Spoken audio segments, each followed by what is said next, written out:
Valerie.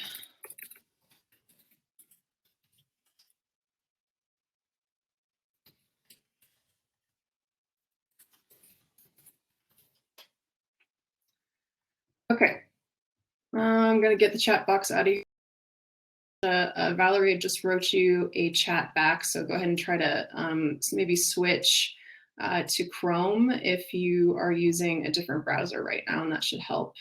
So we are recording. I'm gonna go ahead and put this down here so that you guys can see my screen fine. So you should be seeing my presentation and then my little video up in the top part of your screen. Are you guys, is that exactly what you're seeing right now? Just want to make sure we're all on the same page. So you should be seeing my presentation, and at the very top of that, you should be seeing my camera as well all at the same time. All right, great. Thanks, Ali. I appreciate the feedback. All right, you guys, so let's get started. So I have so much good information to share with you today. This is a huge passion for me, this topic. So today we're going to be focusing on, of course, histamine intolerance and mast cell activation syndrome solutions. So we're going to be focusing in on two different aspects of this today. Mostly, number one, how to reduce your reaction. So how do you get out of that state of that chronic inflammation where you're just reacting and responding to everything. Number two, I'm going to help you try to figure out what the root causes are and help you understand how to identify what your root causes and your triggers are. Karen, let me just give you from a PC, install Chrome on your PC. And then relaunch webinar via Chrome. Sorry, guys. I'm a one-woman show here, so I'm trying to help people who are having issues at the same time as moving this along. So just bear with me while we work out a couple of the kinks here, okay? So if you don't have any volume, try using Chrome as your browser instead of Safari. All right, so go ahead and try that. Hopefully you guys get those messages. Sorry about that. There's always a little bit of technical issues, not my favorite or easiest thing to deal with, but I want to make sure everyone gets that squared away. So just check out the chat if you're having some issues with your volume or with the camera at all.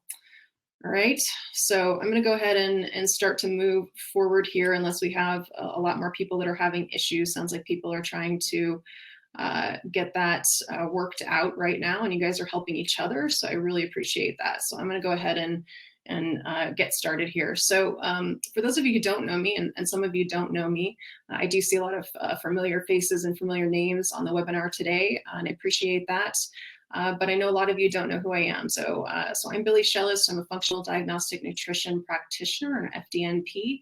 I'm also a board certified holistic health coach as well. I've been practicing in this space for about 5 years. At this point, my practice is mostly focused in on this. This is really the area of my focus for my practice. So about 80% of the people I work with are suffering from histamine intolerance and mast cell activation.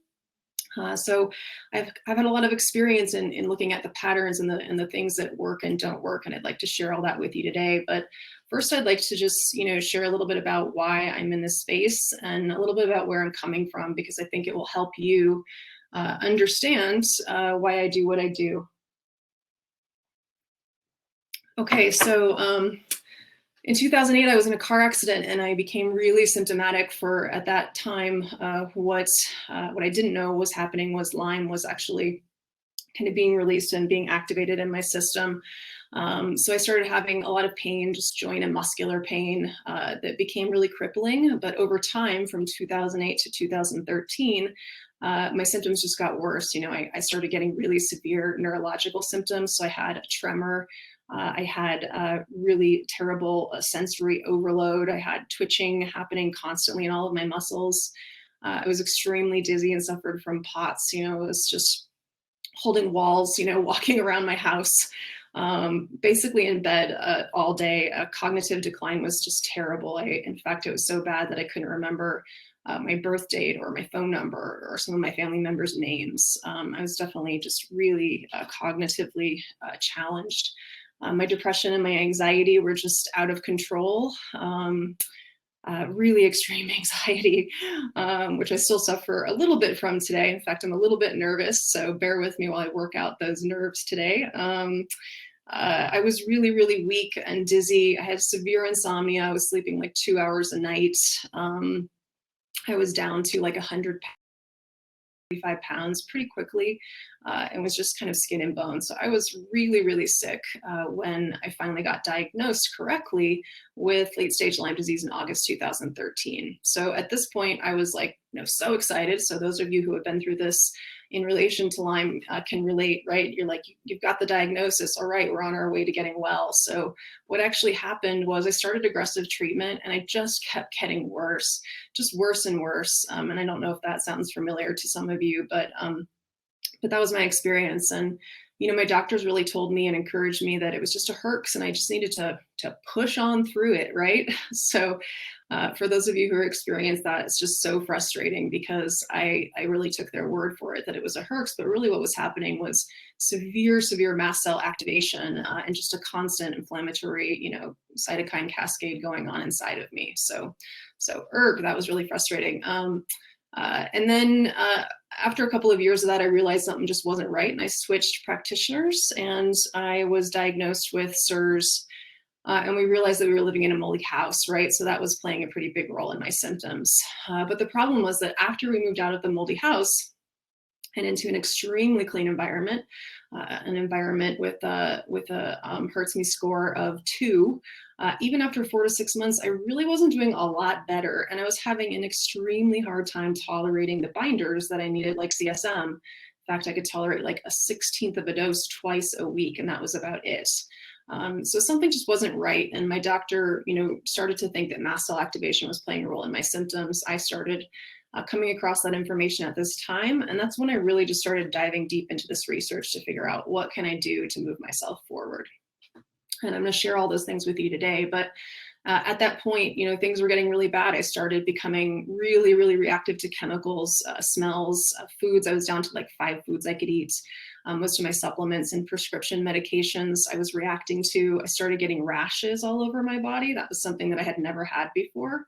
And my tolerance for any type of treatment was just zilch. I could have one drop of something and I would herx or have a mast cell reaction for weeks and weeks on end. So for me, stopping antimicrobial treatment and even the mold detox for a while and focusing on immune modulation and stabilization was really a big key for me. And I'm going to talk a lot about that today and how you can do that for yourself. But after that, I just kind of followed a very slow and steady program of working on some of the root causes. And I'm going to walk through some of those things today. And those have really been key for turning me around. Today, I'm here. Sorry, I'm getting emotional out of nowhere.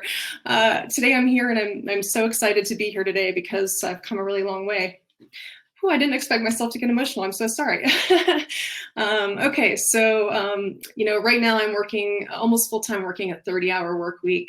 I am not in bed every day. My pain level is down from a 9 out of 10 to about a 3 or 4 out of 10 most days.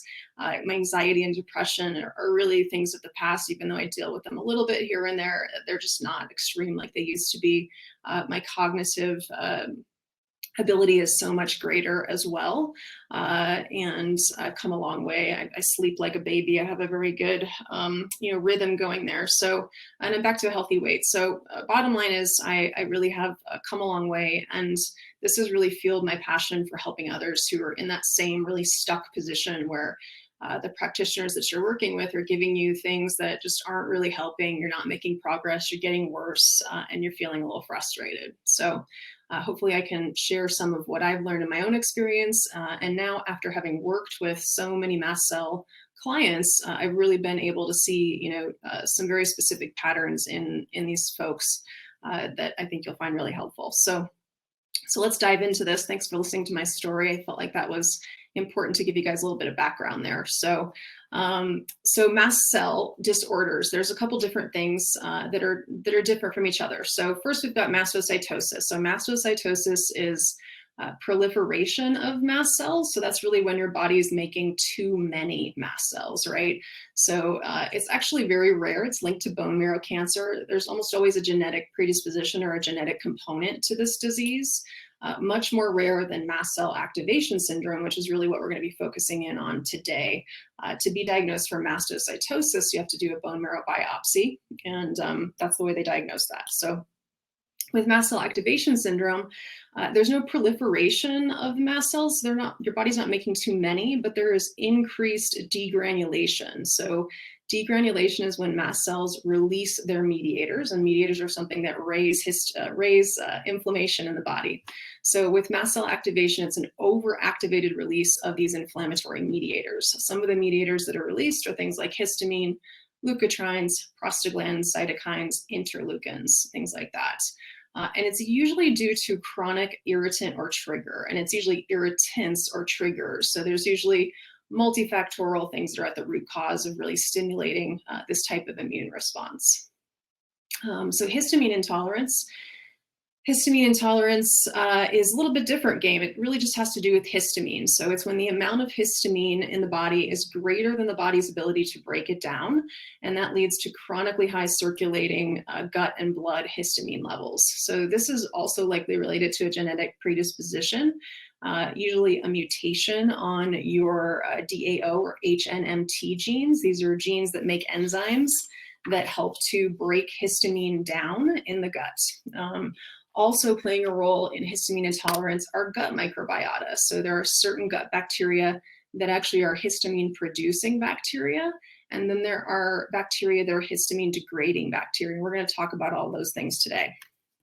I think one thing I forgot to mention at the beginning of my presentation is that I will do a question and answer session at the very end. So if you have questions, just go ahead and pop them into that chat box. And at the end of my presentation, I will pull that chat box up and we'll do a big, huge Q&A. So I've got about 45 to 60 minutes of information to share with you. I tend to overshare information. So there's a lot of information to get through here, and I'm just going to try to speed along all the way through it till the end, and then we'll do a good 15, 20 minute question and answer session. Okay. So sorry, I forgot to mention that in the beginning. All right, so that's the difference really between histamine intolerance and mast cell activation. So I know a lot of you here have been dealing with mast cell activation in a very severe way. You're looking for answers and things outside of what you've already tried. And I'm going to get to all that information. I'm going to do a couple of basic things here just to make sure we're all on the same page about what mast cell activation really is, okay? So what are mast cells? So mast cells are immune cells, white blood cells. They're found in all tissues of the body, but they're most abundant in the skin, the lungs, and the digestive tract. Also around the blood vessels and the nerves, and as well as the blood-brain barrier. And that's why a lot of neurological symptoms happen with mast cell activation. So what are mast cells triggered by? So mast cells are triggered by antibodies, IgE and IgG allergy antibodies, also triggered by antigens in response to pathogens. So particularly what I find in my practice are two of the biggest pathogens that really trigger mast cell activation are parasites and retroviruses. Drugs, foods, chemical toxins, and environmental toxins. So we live in a toxic world, right? So we're just exposed to so many different chemical toxins in our environment. We've got things like mold. We've got all of the chemicals that we're breathing in from all the personal care products, right? You go to the grocery store and you just can't even walk down those aisles or get anywhere near them, right? Physical activity also will actually engage mast cells and activate mast cells. So for those of you who have that symptom of exercise intolerance, this is something that I suffered with actually just till recently. This shifted for me just this year.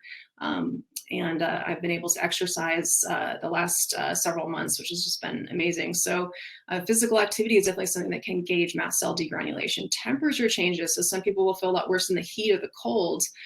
Everybody's a little bit different. Hormonal changes definitely trigger mast cells, especially estrogen. So if you're dealing with estrogen dominance, it's likely playing a role in your mast cell activation. We are going to talk about that today as well. So when they're triggered, what do they release? They release mediators. Mediators raise inflammation in the body. What are those mediators? So histamine is probably one of the most well-known ones. Leukotrienes, prostaglandins, interleukins, especially IL-4, IL-5, and IL-13, heparin, tryptase, and cytokines.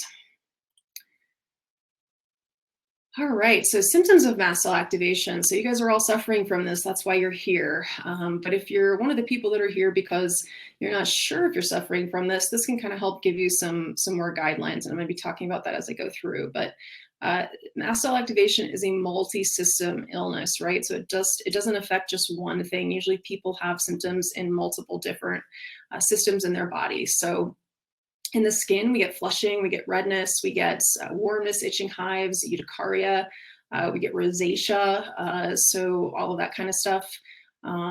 Pain is a really big one. That was one of my really large mast cell symptoms. All kinds of pain, joint pain, muscle pain, nerve pain, aching pain, throbbing pain, stabbing pain, burning pain. I've had all of those, and many of them are related to mast cell activation. Cardiovascular symptoms, so heart racing and heart palpitations. If you ever have a meal and immediately after feel like your heart is just racing or like you're really wound up, that's definitely a pretty big sign of a histamine reaction there. Low blood pressure or tachycardia in POTS. So this is definitely a very big symptom related to mast cell activation that I see pretty frequently. And I've had a lot of people's POTS really resolve once they're able to get their mast cells really just calm down and modulated a little bit more. So definitely tied to mast cell activation. Neurological, so headaches and migraines, brain fog, anxiety, depression, irritability. So if you're someone who has a meal and afterwards you feel severely fatigued or severely foggy, like you can't think straight, are you really anxious, or your mood shifts enormously, there's definitely something going on there related to mast cell activation. So especially post-food, but again, these symptoms don't necessarily have to be post-food. They can just be kind of generalized symptoms. Vertigo and dizziness, definitely a neurological symptom related to mast cell activation. Respiratory symptoms, so these are kind of like your common allergy type symptoms, right? So nasal congestion, runny nose, sneezing, swelling of the face, swelling of the lips, cough, wheezing, chest pain and pressure, difficulty breathing, itchy red eyes. See, I'm just going too fast through my material here. Itchy red eyes, and chemical sensitivity, so just being really sensitive to smells. And then the GI tract, there's a lot of mast cells that line your intestine. So a lot of people will experience things like nausea, stomach pain, cramping and aches, bloating, constipation, a loose stool. IBD conditions like colitis and Crohn's have been really tied to mast cell activation recently. Lots and lots of data out there related to that. So if you know people that are suffering from that, likely mast cell activation is playing a role in keeping those conditions sort of inflammatory and activated in their gut. So something to consider there. SIBO, leaky gut, and extreme food reactions. And then related to menstrual and bladder, so us women definitely have it a little bit worse when we go through our cycles, through ovulation and menstruation. We have higher estrogen levels, and we're definitely going to get more severe symptoms because of that. Pelvic pain is really common. Endometriosis is something that I often see in people's history who have mast cell activation. And interstitial cystis is very common. So that's that kind of common low-grade bladder or UTI infection.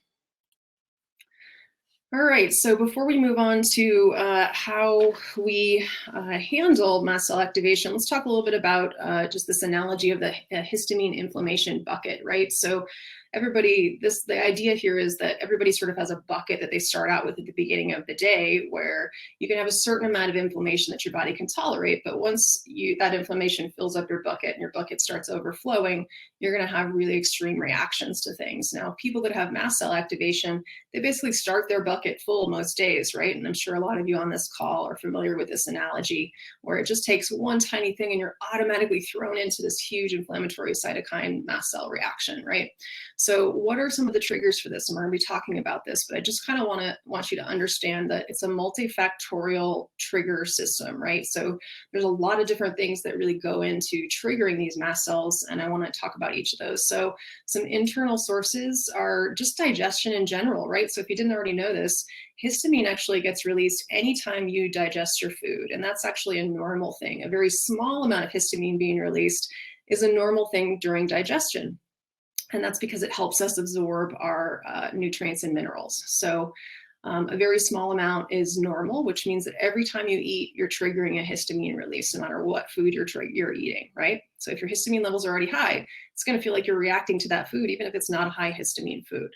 Hormonal changes. So again, women, especially as you're going through ovulation and menstruation, you might find that your symptoms escalate during those times.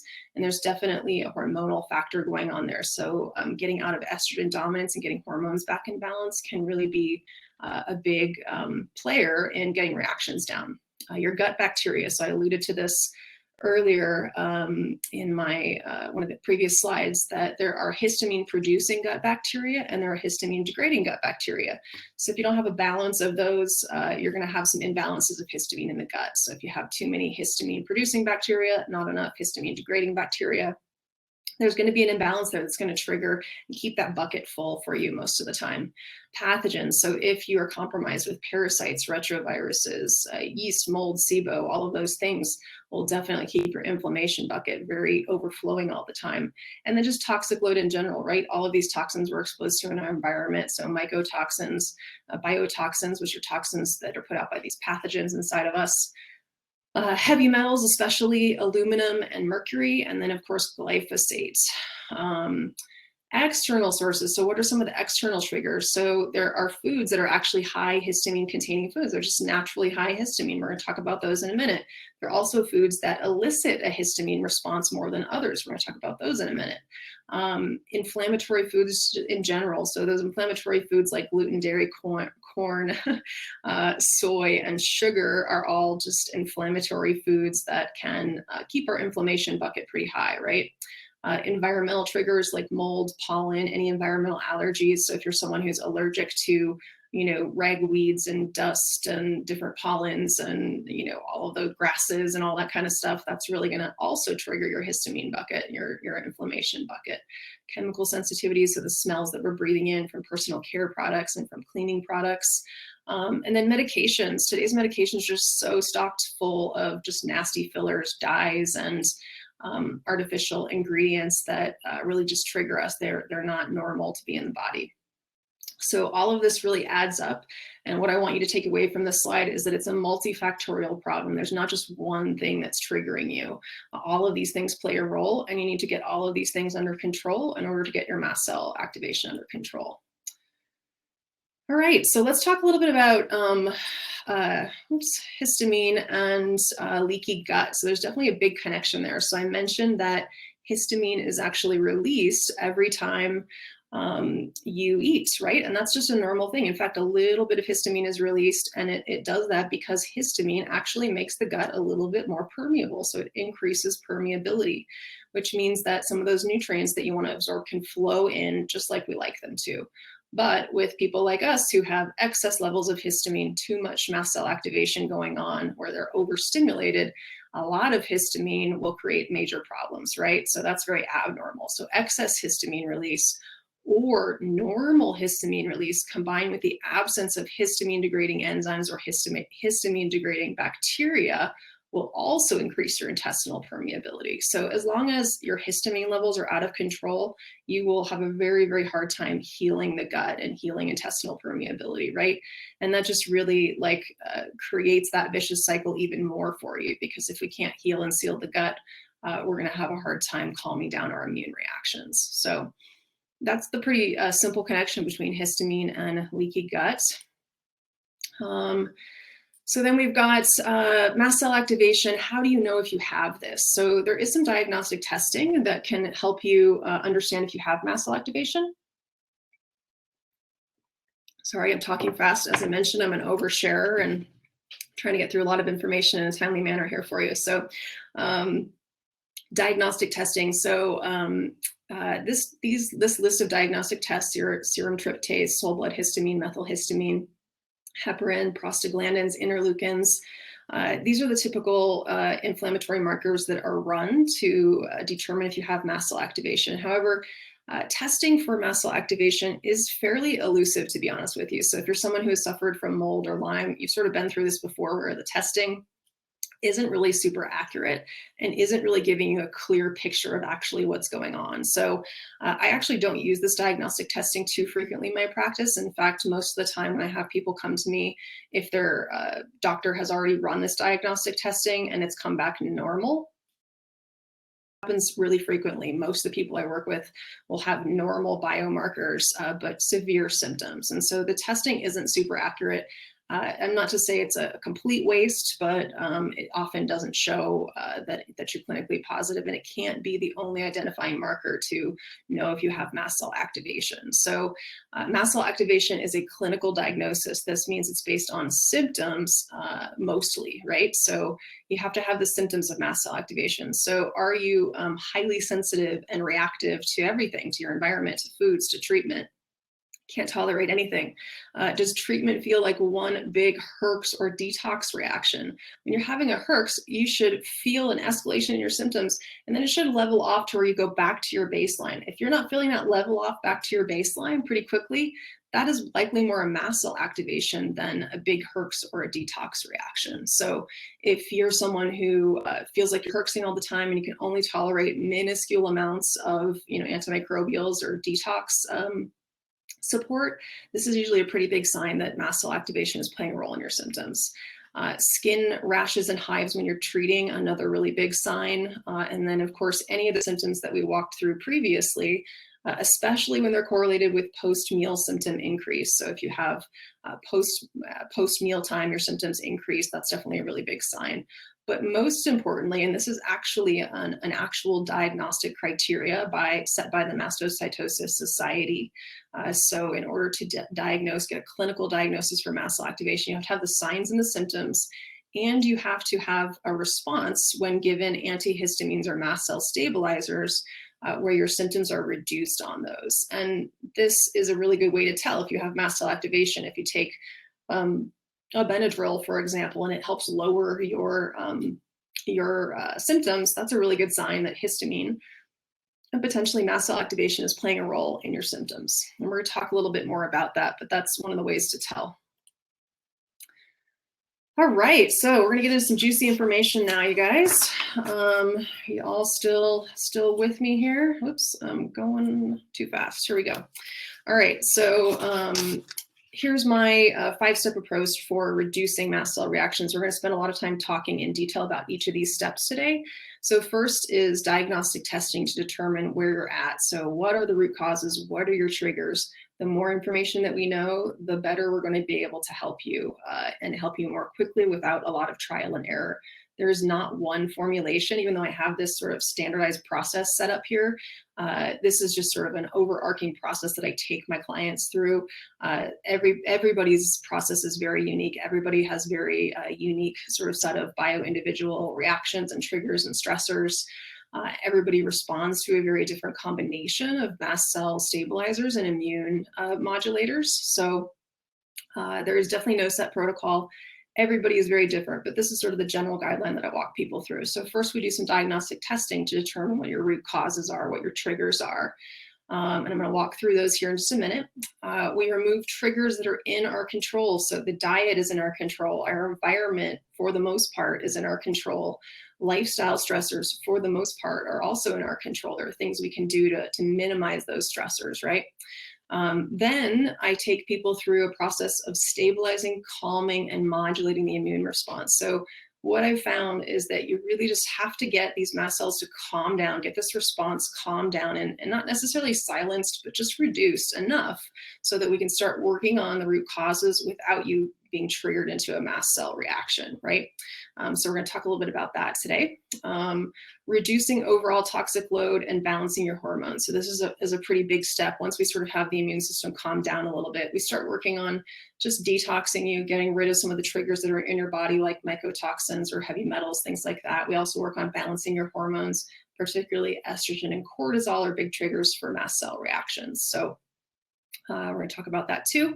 And then we work on treating root causes. So some of the biggest root causes that I see that are tied to mast cell, I see this clinically in my practice. It's also been shown in a lot of the research out there.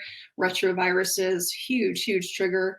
Mold, definitely a really big trigger. Parasites, another really big trigger. So retroviruses and parasites are really the two areas that I feel like a lot of people have been either undertreated or underdiagnosed in, and those are really still big triggers that haven't been identified well for them.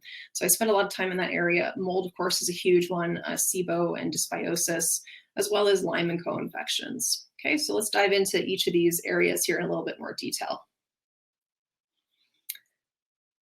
All right, so step one, root cause and root cause diagnostics. So here's some testing that I use in my practice to really figure out what are your personal triggers. Again, like getting more information is so important. You know, you don't want to do this trial and error, let's guess and see. You know, you really want to get as much information about your own personal condition so that you can make smart, educated choices that keep you away from mast cell triggers and mast cell activation, right? So related to diet, I'm going to talk about a low histamine diet in a minute, but I do find that most of my clients will not only be reacting to some of the high histamine foods, but they'll also be reacting to foods that are not high histamine and just regular healthy foods that you wouldn't think be triggering you. So things like, you know, Brussels sprouts or you know, or bok choy or asparagus or something like that, that is, you know, a nice healthy vegetable that's really not high in histamine, shouldn't be giving you a trigger, but it is. So I use these food tests because I find that they're the most highly correlative to mast cell activation. So the first one is the MRT, or the mediator release test.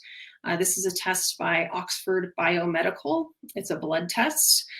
They look for volumetric changes in mediator release. Mediators, right? That term sounds familiar. That's what's released from mast cells. So this I find is really highly correlated because it's actually measuring the exact type of mediators that are getting released from mast cells.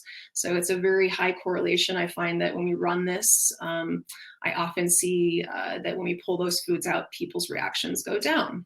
And again, there are foods that you probably wouldn't have thought to remove from your diet that are not high histamine that could be triggering you. More recently, I started using the MRT in combination with the LRA, or the Lymphocyte Response Assay by the ELISA Act company. This is a delayed immune response test. So it's actually looking at all delayed antibody reactions. So it's looking at IgG, IgM, and IgA reactions, also looking at T-cell mediated reactions. So it's actually looking at the complete picture of all delayed immune response. I found that I just started using this fairly recently, within the last month or two in my practice. And I really find that it fills in a lot of the gaps that the MRT test doesn't test, because the MRT is not testing any antibodies, right? We're just looking at mediators. So these are two different types of tests. Paired together, they can give you the most information for what your diet should look like. All right. For environmental triggers, the LRA test also has blocks that you can add on for different environmental triggers, which I find really helpful. So molds, chemicals, medications are even on there. Herbal medications as well, which I find really helpful, right? So you can figure out which herbal medications might be most effective for you and the ones that you're not going to react to, danders, you know, all that kind of stuff. So that's also on that LRA.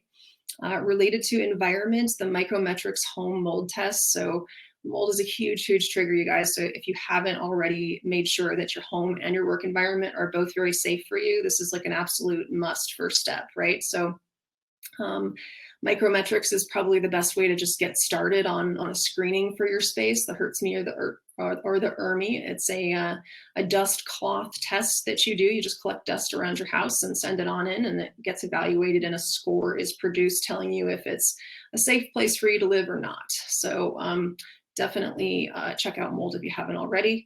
EMFs. So this is another really big environmental trigger that a lot of people overlook. I really recommend getting an EMF meter and testing your space. So this meter up here is one of the meters that you can buy on Amazon that gets pretty good ratings.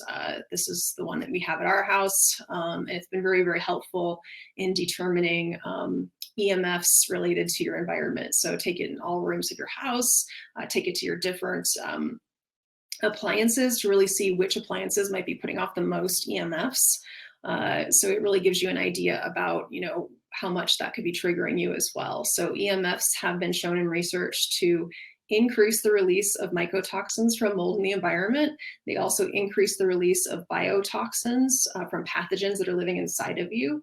It also makes the pathogens replicate more frequently and just raises inflammation and nervous system stimulation in the body. So EMFs, whether you believe it or not, play a really big role. If you haven't checked that out and really started to kind of clean up your EMF environment, something that I would definitely recommend looking into. Hormonally, so I like using the Dutch Complete hormone test. The Dutch Complete is a urine test that gives you adrenal and sex hormone markers. So you get cortisol, DHEA, estrogen, progesterone, and testosterone. Helps us really identify the mechanisms for estrogen dominance. Are you estrogen dominant? Helps us identify cortisol dysregulation, what's going on with your sleep cycle and your wake cycle.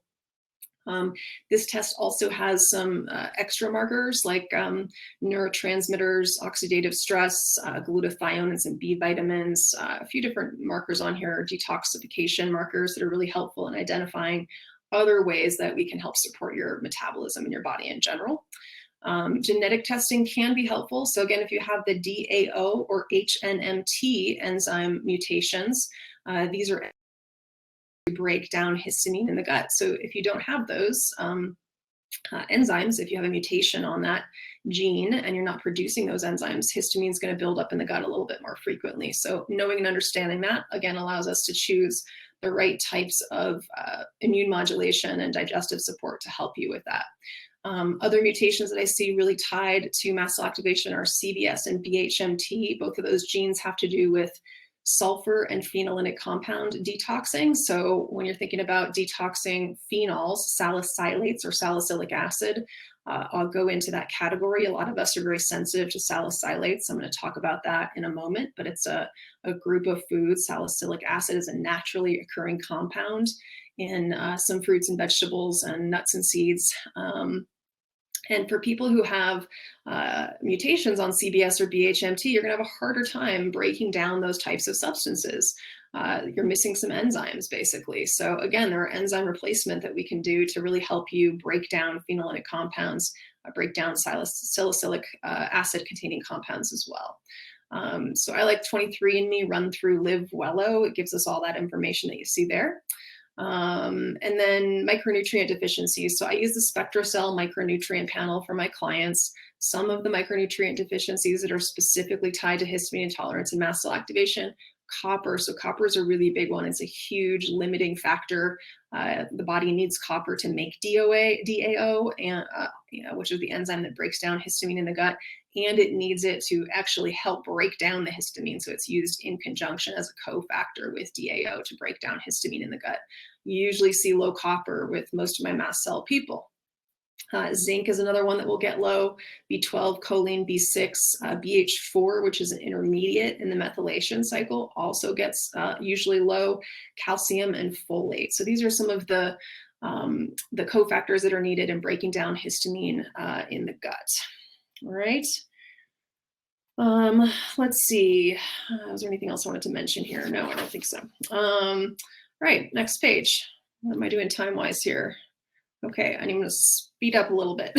So root cause and root cause diagnostics. So testing for root causes. So with molds, there are a couple different ways that you can test. You want to test your genetics to see if you're susceptible to mold. So the HLA-DR genetic testing is a great way to go. The SIRS blood panel, another good way to go. That's what's recommended by Dr. Shoemaker. I like using the real-time labs, the Great Plains Labs mycotoxin panel. Real-time labs is another way to go. Marcon's nasal swab. If you don't want to I'm talking too fast.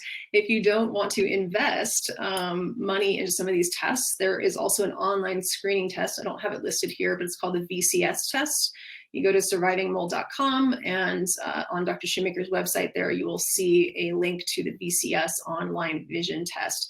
This is a simple screening test. It's very affordable. I think it's like 25 bucks. And if you fail that test, that means that you should definitely spend money on exploring the mold testing a little bit further. So either the Great Plains mycotoxin or the SIRS panel or the HLA-DR genetic testing. Retroviruses are a huge trigger for mast cell activation, you guys, and I'm going to talk about that more specifically in just a minute. The test that I like to use to know if retroviruses are playing a role in your mast cell activation is the nagalase blood test. It's a very simple and affordable blood test. It's about $115. It's from a company that's called HRDI, Health Research Diagnostics Institute. Nagalase is an enzyme that is released in viral replication. So this test does not tell you exactly what types of viruses you have, but it does tell you if you have a big viral load. And if your viral load, if your nagalase is very high, that tells us that you've got a lot of viruses that are replicating, which means that that's definitely playing a role in your symptoms. So retroviruses are a big key. I definitely recommend taking that nagalase blood test. Parasites, another really huge trigger, you guys. So this was a really big one for me. Treating parasites really like shifted things in an enormous way, and I've seen it in a lot of my clients as well. So the Parawellness Research Institute stool test is my very favorite. Dr. D'Angelo over there is awesome, and he really finds things in your stool. I mean, like for me personally, I was someone who had run my stool through like 4 different tests. You know, I'd done the Vibrant, I'd done the GI map, I had done the Genova. Never once had I tested positive for a parasite. I sent my stool into Dr. D'Angelo. I tested positive for 5 different parasites. So, you know, the right tests are also really important here. Some tests just don't give us enough accuracy, give us enough information. So I really like that test. Other gut testing that I do like to use that can be helpful, SIBO plays a really big role in root cause of histamine intolerance specifically, and mast cell activation. There's a simple breath test that you can do at home, pretty affordable. As far as comprehensive stool tests go, I really like the GI map. I find that between like doctor's data and Genova and GI map, I see this one having the best results and being sort of the most accurate. I do sometimes see like parasites and some pathogenic bacteria come up on that test versus some other tests. The Vibrant stool test, while not great for pathogenic bacteria or parasites, it is really great at mapping out your commensal bacteria. And as I mentioned, there's a really big trigger for commensal bacteria who are histamine producing versus histamine degrading. So knowing what your balances are can really help you tailor your probiotic use to make sure that you're filling in the proper gaps for your particular gut microbiome imbalances. And then of course, Lyme and co-infections definitely play a big role, although I usually focus on all these other things before going back to focus on Lyme and co-infections. The tests that I like to use are Armin labs. I don't know if you guys have heard of this. It's a really great lab in Germany. They have a lab called the Eli Spot test, and you can do it for Lyme as well as all of the different co-infections, and you can do that on one big panel, or if you have a particular co-infection you want to test, you can test one at a time if you want to. I also like the DNA Connections PCR test, which is another blood DNA test. All right, so we've talked about step number 1 in running some tests to really figure out what are your root causes and triggers. And now we want to work on removing the triggers that are in our control. So the first thing that's mostly in our control is the environment. You've got to be living in a mold-free space, you guys. So definitely run that test. Make sure that you're living in a mold-free living space and working space. You need to reduce your chemical exposure. So if you haven't already done this, most of you on this call probably have. But if you haven't, this is a really big key area that is continually giving you an additional toxic load that's stimulating your mast cells. So personal care products, look at all those personal care products, make sure that there's, you know, they're organic and clean. Even some of the organic, you know, healthy, clean products are actually have some dirty items in them. I like using the Think Dirty app. If you haven't been privy to that, download it on your phone or on your iPad or whatever, and you can actually take it with you to the store and like scan in the barcodes on different items, or you can type in the information if you're looking at it online, and it will actually give it a rating as far as how clean it actually is. So there are even some organic products that don't test well on that Think Dirty app. So that's a really good tool to use if you guys haven't been turned on to that yet. Plastics, a huge trigger for us. So plastics contain xenoestrogens. They increase estrogen dominance and really disrupt our endocrine system. As I mentioned, estrogen dominance is definitely a big trigger for mast cell activation. High quality air purifier. So if you don't already have this for your space, even if you're living in a mold-free space, still, or a low mold space, still get an air purifier. It will really help reduce the triggers.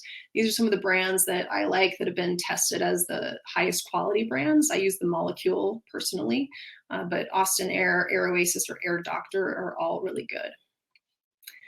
EMF. So again, this is a really big trigger, you guys. In fact, I have clients, so I do distance coaching with most of my clients. In fact, I just opened up an office here in person just this month, but prior to this, the last several years have just been doing telecommunications. So we meet via Skype or FaceTime or phone, and I have so many clients that I work with who we sit on the Skype or the FaceTime call, and the longer we're on the call, the more red their face gets, right? So I am telling you, EMFs are a really big trigger for your mast cells, and if you haven't gotten this under control, this is a big area that you want to think about.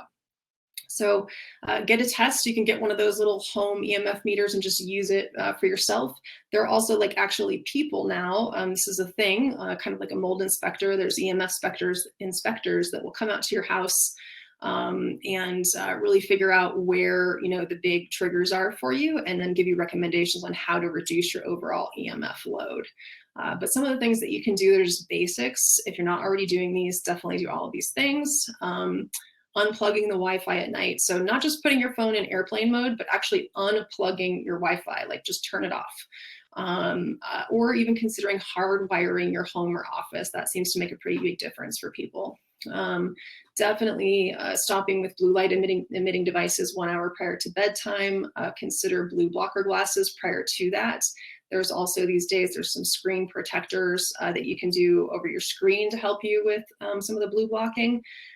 And then grounding devices can be really great. Like right now I have my feet on a grounding mat, and anytime I'm sitting on my computer, I have my bare feet on a grounding mat because it just really helps kind of mitigate some of that EMF exposure. So those are good things. We're going out into the outside, and getting your feet in the grass is a great way to ground yourself.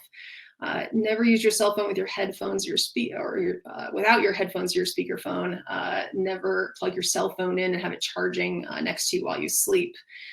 These are some things that you can get to help protect you from EMFs in your home. So they actually have EMF protective paint. They have these amazing bed canopies that go around your bed to protect you from EMFs. If you're someone who really suffers from insomnia and feels just like wired and stimulated and buzzing in your nervous system all of the time, these bed canopies can be a huge savior. I have a few clients who just live and die by theirs. So there's also neutralizing plugins. There's smart meter protectors. There's now neutralizing clothing and jewelry that you can wear. So so many different things out there these days, because a lot of people are really turned on to this. So there's a lot of good products out there that you can get to help you with this. So that's EMFs. Next are foods. So when we think about removing foods as our triggers, again, the testing can be very helpful to really figure out what are your specific food intolerances, because I really do find that past the high histamine foods that most likely are also triggering you, there are a huge number of foods that are not high in histamine that are triggering each person individually. Everybody's different. The testing can help us enormously to reduce your triggers. So remove high histamine foods from your diet. So these are all the high histamine foods I've listed here for you. So some of the big hitters, right? So the teas, chai tea, black tea, green tea, mate tea, energy drinks, alcohol, especially red wine, kombucha, and coffee, all high in histamine. Any of the cured or aged meats or cheeses, smoked meats, shellfish, and most seafood. So a lot of people with histamine intolerance will have shellfish allergies or have a hard time just with seafood in general. But some people don't. Again, everybody's different. Bone broth and collagen is another big high histamine food. Anything fermented. So if you react to fermented foods, you have a histamine problem, number one. So yogurt, kombucha, kefir, kimchi, sauerkraut, pickles, all that kind of stuff. The soy products like tofu and tempeh, miso. A lot of the fruits, unfortunately, that we all love are high in histamine. So especially like avocado, ooh, big bummer to sometimes lose that one, right? It's such a healthy food. Citrus fruits, any of the dried fruits like dates, huge histamine triggers. Berries, a lot of berries are also histamine triggers, although typically most people will have a berry or maybe two berries that are safe for them. Blueberries are commonly a little more safe that I see comparatively to strawberries and raspberries. Grapefruit, pineapple, kiwi, mango, and bananas, also all high histamine containing foods. A lot of the nightshade veggies, so tomatoes, eggplants, peppers, and potatoes, all high. Spinach and mushrooms and pumpkin, high. Spices in general are just high in histamine. Spices and herbs, you really want to think about getting fresh and using smaller amounts. Really try to avoid the dried herbs. The dried herbs are going to be higher in histamine and higher in mold. Chocolate, that's always a tough one. Leftovers. So you guys, if you're someone who's eating leftovers, that is a really big trigger for histamine. You really want to try to make your food fresh as possible, as frequently as possible. Okay. Overripe fruits and vegetables, yeast, artificial foods, and then of course any artificial ingredients like dyes or natural flavors or things like that. All right. I'm going to send you guys a handout after our webinar today on all the high histamine foods and all of the low histamine foods so that you can kind of start implementing those right away if you haven't already. So removing triggers in your control. So here's just sort of some general guidelines. I've talked about most of this, but just wanted to give you guys sort of a summary here. So definitely use the MRT and the LRA in testing for your specific intolerances. I really can't emphasize how important this step is. Just doing a low histamine diet is usually not enough for people. Dose and frequency matter. So like, for example, you might find that you can tolerate a specific food, you know, let's just say potatoes. You can tolerate potatoes once or twice a week, but if you increase it to 3, 4, 5 times a week, you're going to have problems. So think about that. Dose definitely matters, and frequency. A little bit of something might not trigger you. So maybe a half a potato might be tolerable, whereas a whole potato might throw you into mast cell activation. So these are things to think about, because you want to have as big of a diet as you can, which I know is tough because you're reacting to a lot of foods, and you want to rotate your foods as much as possible. And there's a lot of nuance to this, and it can be very challenging. And that's where having a health coach like me can really help to, you know, guide you through that and give you some ideas about how to rotate and dose your foods and diet. Overly ripe fruits and vegetables are definitely a big trigger, so keep that in mind. Like, for example, some people find that they can have like a half of a slightly unripe avocado, right? High histamine food, but if they have half of it and they only have it when it's very kind of just slightly unripe, right? Good enough to eat, but not very ripe. Versus like eating a ripe avocado, maybe the whole one, they might react to, right? So again, it's kind of playing around with the dose and the frequency, really thinking about the ripeness of that, how long that food's been sitting out. All of those things play a role. Eliminating snacking and considering intermittent fasting. So we talked a little bit about this, but histamine triggers. Histamine is released every time you eat. So if you're someone who's a grazer, you know, and I used to be a grazer, and I still have a tendency to graze. So if you are, it's okay. But it's something that you really want to work on, because every time you eat, your body's releasing a little bit of histamine. If your bucket's already full, it's just really going to overflow your bucket super easily, no matter what you're eating. So you really want to try to limit your snacking. Just drink water between meals.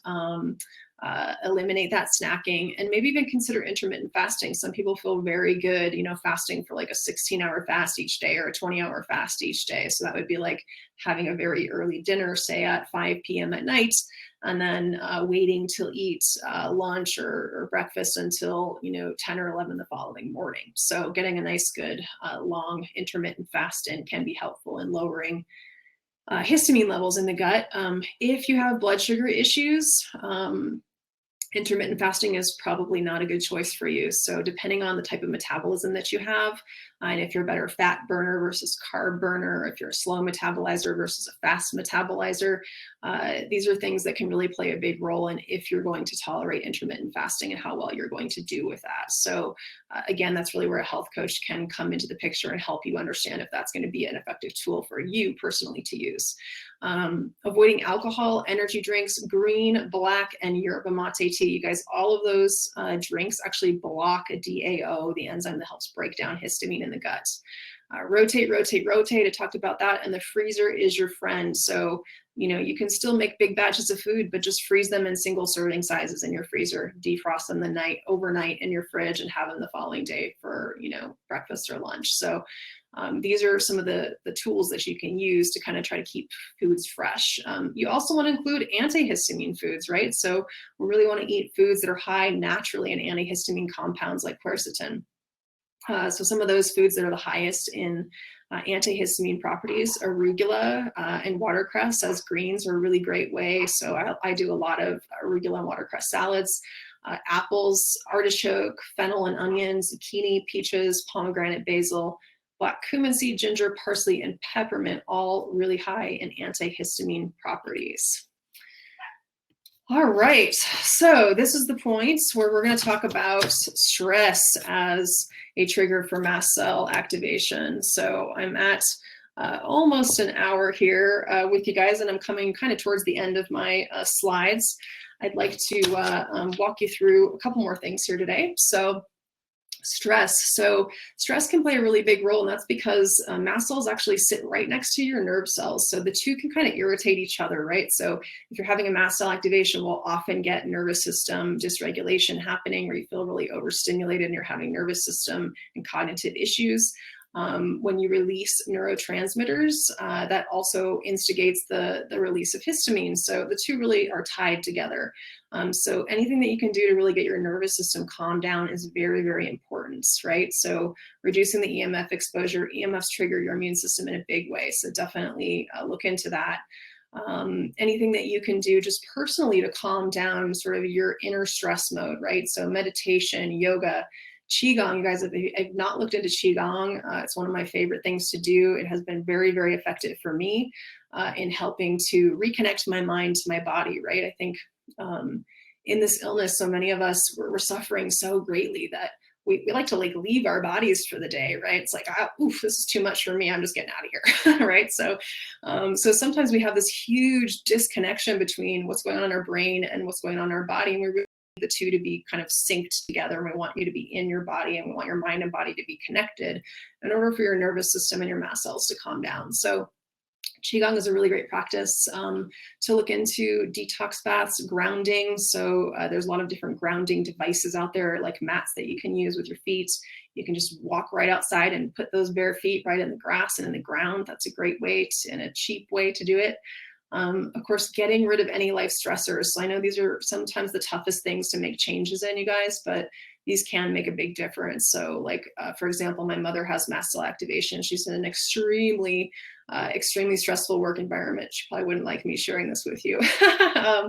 Anyways, she's in an extremely stressful work environment. She recently put in her notice to retire and has been working about half time, and her mast cell reactions have lowered enormously, doing nothing else, right? So stress is an enormous trigger. So if you're in a really stressful job, if you have a really toxic relationship happening in your life, like those are things that really need to be resolved and shifted. And I know those are tough things to shift, but they are playing a role in your illness, whether you believe it or not. So another couple tricks to really help to calm the stress response that's happening in your body. So many of us who are so boggled down with so many toxins and so many pathogens, we're just crazy hyperstimulated, right? So the vagus nerve, you guys know a lot about the vagus nerve. Probably the vagus nerve is one of the biggest nerves that comes, or the biggest nerve that comes down from your brainstem down through the middle of your body. And then it has all these peripheral nerve branches that go off of it that sort of help all the different functions in your organ systems, right? There's a book called The Healing Power of the Vagus Nerve by Stanley Rosenberg. And it is an amazing book. If you have brain fog and cognitive issues, the first part of the book you might want to skip through.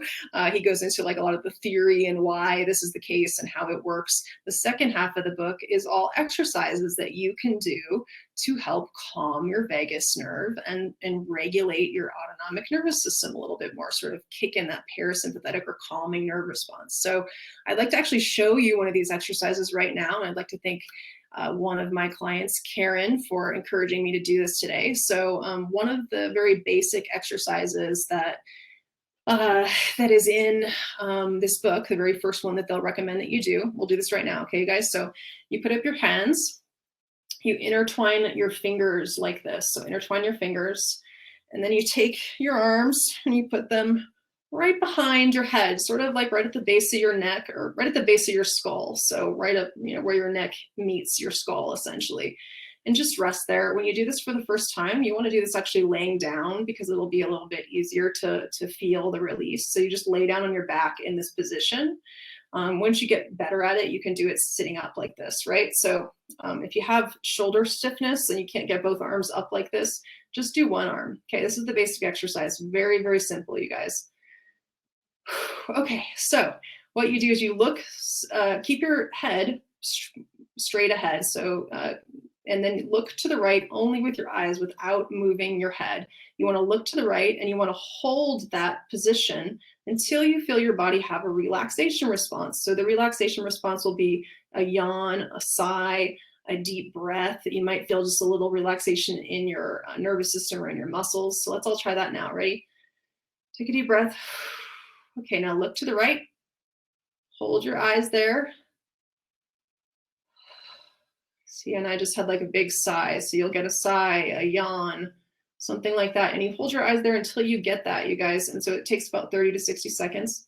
Then look back to the middle. Okay, once that's done, you do the opposite. So look to the left, hold your eyes there.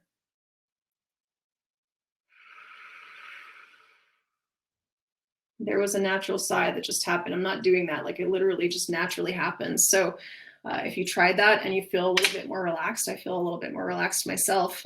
That's a really basic exercise, but he gives you a bunch of other ones that can really help to just calm this response. And I've had a handful of my patients have a lot of success with these exercises, and they've made a really big impact in their life. So something to consider.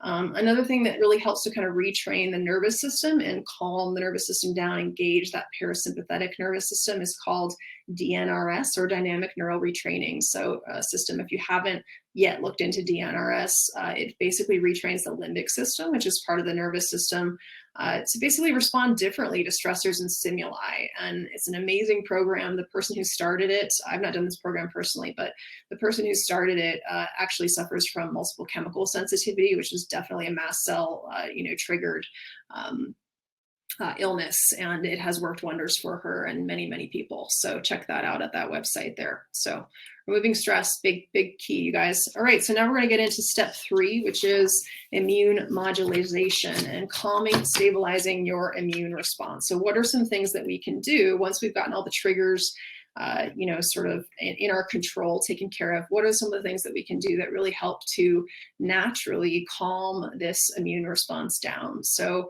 quercetin is probably one of the most well-known items. It's a bioflavonoid that's used as an antihistamine and mast cell stabilizer. It's sourced either from citrus or from garlic and onion, and a typical dose is 500 milligrams up to 1,000 milligrams prior to each meal. So you want to take it about 15 to 30 minutes prior to your mealtime. Some of the formulations that I found to be the cleanest are Pure Encapsulations, Allergy Research Group, and Designs for Health. Luteolin is another bioflavonoid. It's usually extracted from artichokes. It's a very potent mast cell stabilizer. Another really great thing about luteolin is actually shown to be a potent antiretroviral stabilizer as well. So it actually has some really good antiretroviral properties. So it works not only on reducing the mast cell reactions, but it works on one of the root causes of those mast cell reactions, that retroviral activity. 2 of the products that I recommend the most that have luteolin in them are Neuroprotect. That's the supplement that is from Dr. Theo Horides, who is a prominent mast cell activation researcher and practitioner doctor. He designs the Neuroprotect product. And then Miraca, which combines luteolin and PEA powder. PEA is a fatty acid that helps to calm the nervous system and reduce neuroinflammation. So Miraca, especially if you're someone who suffers from a lot of body pain and nerve pain and or just neurological symptoms in general, like irritability and anxiety after meals, things like that, headaches, then Miraca can really make a big impact. I've seen a lot of people do very well with that. You can find that on Amazon. I also sell that at my practice. Pycogenol is a pine bark extract. So what I do find is that certain people, because of their metabolism and certain liver enzyme issues, don't metabolize quercetin and luteolin very well. So if you're someone like who has experienced a reaction to quercetin or luteolin, you're not tolerating it very well, Pycogenol is something that you really want to try out because it actually uses a different enzyme in the liver to be processed. So, and it's a bioflavonoid that can really help to stabilize the mast cells and reduce histamine. So that's that. Vitamin C. So vitamin C can be really effective, and you'll probably hear this, on a lot of other blogs or talks that you've read about.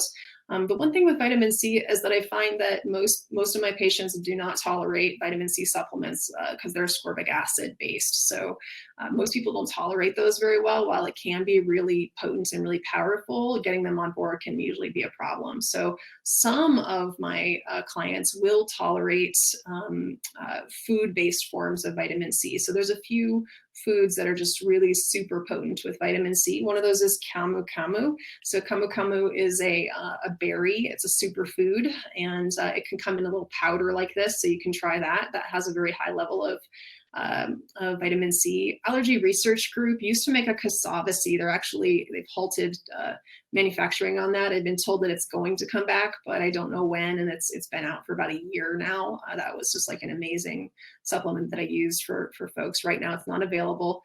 And then the Kakadu plum. So if you are not reactive to plums, the Kakadu plum particularly also comes in a powder that you can put into a smoothie or mix with water and drink down. Very, very high in vitamin C. So those are some good food sources for vitamin C. Kiwi is another good food source if you can tolerate it. So more on immune stabilization. So natural antihistamine support, stinging nettles. So stinging nettles is something I use a lot in my practice. If you have a salicylate or phenol sensitivity, stinging nettles might work better for you than something like quercetin or luteolin. Stinging nettles actually is a leukotriene inhibitor. So it more focuses in on that leukotriene release rather than the histamine release. So it's, coming at it from a different way, essentially. It also is a potent antiretroviral. So it deactivates retroviral activity, stinging nettles does. So if you find that nettles works really well for you, there's likely a retroviral component to your mast cell activation. So this is something that you take prior to meals. 250 to 500 milligrams prior to your meal can really help lower reactions to food. I love the Gaia brand nettle leaf. I find most people do pretty well with that brand. Evening primrose has been shown to lower prostaglandins. So if prostaglandins show up as high on your lab work, this is definitely something that can help lower them. 1,500 milligrams taken at bedtime can be helpful. It definitely calms things down. So I wouldn't take it during the day. You want to take it at a time where you're going to be okay with going to sleep. Milk thistle is a natural mast cell stabilizer. It also helps with liver and gallbladder detox. Definitely contraindicated if you have a ragweed allergy. So avoid milk thistle if you have a ragweed allergy. Butterbur is another one that I like to use sometimes. It's an H1 blocker, just like Zyrtec or Allegra, and it can be especially helpful for particularly brain-related symptoms, so things like brain fog and anxiety, irritability, migraines. Feverfew is another one that works very well for headaches and migraines. And some of the formulations that I like to use are ecological formulas, wise women herbs, or vital nutrients. So these are some of the formulations that I found to be clean and the best tolerated among my clients. All right, so continuing on more natural antihistamine support. So Baikal skullcap, you guys, this is a huge one. I love using skullcap.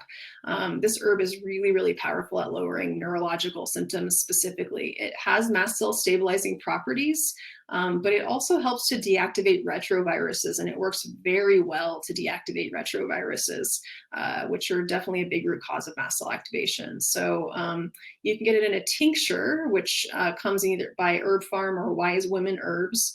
I start with 2 drops twice daily. Actually, I would recommend starting with 1 drop once a day and slowly going up from there.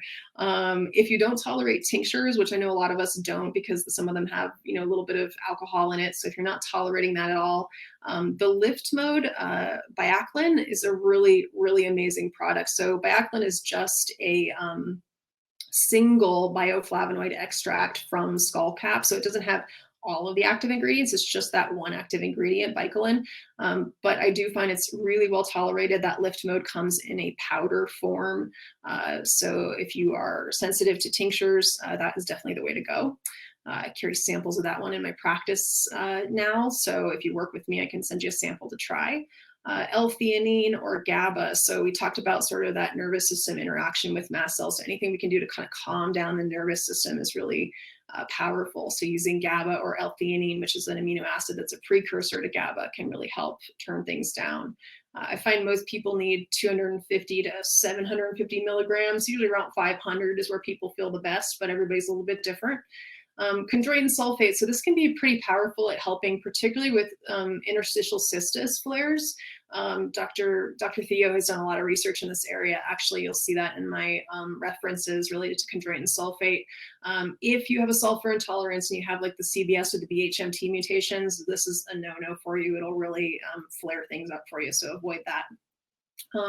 Licorice root and DGL, definitely big. So DGL is deglycerized licorice root. You might find that you tolerate one and not the other. Like for example, me personally, I don't tolerate licorice root, but I do tolerate DGL. So DGL is actually an H2, works on the H2 receptors, and really helps with things like flushing, GERD and heartburn, and throat inflammation that comes from mast cell activation. All right. Just looking at my time here. Okay, aloe vera. So aloe vera, also a potent mast cell stabilizer. If you're sensitive to salicylates, you're going to want to stay away from aloe vera. Okay, so let's talk a little bit about the pharmaceuticals. So I talked a lot about the natural compounds. I use a lot of those in my practice. Everybody takes a different combination of these things to be effective. So it's about experimentation. It's also about working with someone who can really identify which things might work the best for you based on what we're seeing on your testing and your symptoms. But over-the-counter wise, there's H1 receptor antagonists, so diphenhydramine, Claritin, Zyrtec, Xyzal, and Allegra. Most of those have really nasty fillers in them. So I do find that I don't use these very frequently in my practice. I have very few people that will tolerate those. But some of my clients will go ahead and have their doctor work with them to get a compounded version of those. And I think that's definitely a safe and good way to go. The diphenhydramine is probably the only over-the-counter one that I'd say is the safest. It doesn't have the dye in it, hence dye-free. So that's one that you could try if you're not already trying that. H2 receptors antagonists. So I know that there's a lot of information out there on H2, and a lot of people really recommend using these H2 receptor antagonists. I am not one of them. I really feel like these do more harm than good. So I will use them occasionally for very short periods of time in small doses for people who are really, really suffering with GERD and heartburn from their mast cell activation, or with really severe flushing, if nothing else has worked. But the reason I don't like them is that they lower the acidity in the gut. And you guys, the gut is a really big area that is really, triggering these mast cells. And so keeping that gut environment healthy is really important. So when the acid gets lower in the gut, you're not digesting your foods as well. You're also creating an environment that makes you more susceptible to bacterial overgrowth and to getting pathogenic bacteria and parasites. So we don't want any of that, because those are big root causes of mast cell activation. So again, I usually tell people to steer clear of the H2 receptor antagonists. Another over-the-counter item that a lot of people tolerate well is nasal chrome. If you've not tried it, it's typically not at most of the pharmacies. I don't know why, but I hardly ever see it there, but you can find it on Amazon. It's cromolyn, which is actually a prescription mast cell stabilizer, but it's not prescription in the nasal form. So it's just a nasal spray, and it works very well to reduce any of like the allergy related symptoms. So, itching and sneezing, runny nose, coughing, all those kinds of things. I have had some people get some benefit from like neurological symptoms like headaches and anxiety and stuff as well from using the nasal chrome. So it's cheap and it's pretty safe and well tolerated. So that might be a good one to try. Prescription antihistamines and mast cell stabilizers. So cromolyn sodium is something that you can get a doctor to recommend for you. So all of these ones are all prescription based. So these are not things that I can write prescriptions for, since I cannot write prescriptions in my practice. But I do partner with other practitioners. So I'll partner with your doctor to get you, some of these things if we think that they might be helpful for you. Cromolyn sodium is a little liquid that you put into water and you drink it down before your meals and at bedtime. Ketotifen is a compounded medication that's an H1 blocker and mast cell stabilizer in one. You can take 1 to 2 milligrams 3 times a day. Singulair is a leukotriene inhibitor. So if we are seeing a big reaction to salicylic acid, that is really instigating leukotriene release. So if salicylates are playing a role for you, leukotriene inhibitors are really where you want to, put some emphasis. So Nettles is the natural leukotriene inhibitor. Singulair is a prescription form. Singulair is really hit or miss, you guys. So that it works very well, but the Singulair product itself is loaded with just really crappy, yucky fillers. So most people will react to those and not get much benefit out of, the actual active ingredients. It can be compounded though. So if you do have a real severe salicylate sensitivity, considering compounded Singulair might be a really good way to go. All right, so just some important notes. Definitely most people need a multi-dimensional layered approach. So you want to use several of these things at once and combine them and layer them in. Usually one thing at a time is not going to work. You want to start with one thing at a time, evaluate its effectiveness accurately, and then add in the next thing. And I'm going to talk about how to do that in just a minute. But usually I recommend about a 3-day stretch before making any new changes. Don't give up. Everybody responds to different combination of antihistamines and mast cell stabilizers. It does take a little bit of time and patience and trial and error, but you can definitely get there and find out which ones of these things that I've shared with you today are going to work the best for you. Okay. So that's the natural antihistamines and mast cell stabilizers. When I think about immune modulation, there's a lot more we can do. So digestion is a huge area that we want to modulate the immune system. So giving you the proper enzymes to break down phenols and salicylates or break down histamine is really important. So if you have a DAO mutation, then using that Umbrellix DAO enzyme or other DAO enzymes, there's several other companies out there that make DAO enzyme that helps to break down histamine in the gut. You can buy that one on Amazon. If you're sensitive to pork, you're going to want to stay away from DAO because they all come from a pork enzyme source. If you are sensitive to salicylates and phenols, there are specific enzymes that can help you break those down and become less sensitive to those. So Houston Enzymes is a company that I like. They offer a couple of products. The two of the products I like the most are No Phenol and Trienza. And then Kirkman offers a product called Phenol Assist. All right. And then we talked a little bit about this before, but there are certain species that lower histamine in the gut. They help break down and degrade histamine. And then there are certain species that produce histamine in the gut. So some of the probiotics that can be most helpful at lowering histamine, Megaspore is probably the most well-tolerated probiotic I use in my practice. Most people will tolerate that, although I do have a few people who don't. So everybody's different. Spore-based Bacillus species only. It's a great product for modulating the immune system and lowering histamine. Lactobacillus rhamnosus GG is another good one. So I usually recommend people trying to find these formulations in single species because you'll tolerate it better if you only have one species that you're trying at a time versus a multi-species probiotic that you're not sure which ones are helping or hurting you. So Lactobacillus rhamnosus, Claire Labs Therabiotic Factor 1 is just Lactobacillus rhamnosus GG. The one thing about that is that it does have inulin chicory root in it. So I do find that some people are triggered by that. If you are triggered by prebiotics or inulin chicory root, you can think about the ethical nutrients eczema shield. So if you Google that, you'll find that. And that just has the Lactobacillus rhamnosus in it. Lactobacillus reuteri MM53. So this one actually comes in a baby formula, believe it or not. So BioGaia Gerber Soothe is actually a product to use to calm colicky babies. So maybe there's some connection between histamine and colic there. I'm not sure. I've never looked into that, but interesting product. It's one of the only products out there that you can find just this strain of probiotic in by itself. And then bifidobacteria in general are really good histamine degrading species. So especially B. infantis, B. longum, and B. lactis. Clear Labs Factor 4 has longum and lactis in it, does not have infantis. And then two other bifidobacteria species. But again, it does have the inulin or the chicory root. So if you're sensitive to those things, you're going to want to try to find different formulations. A line probiotic is a probiotic that's sold at most pharmacies.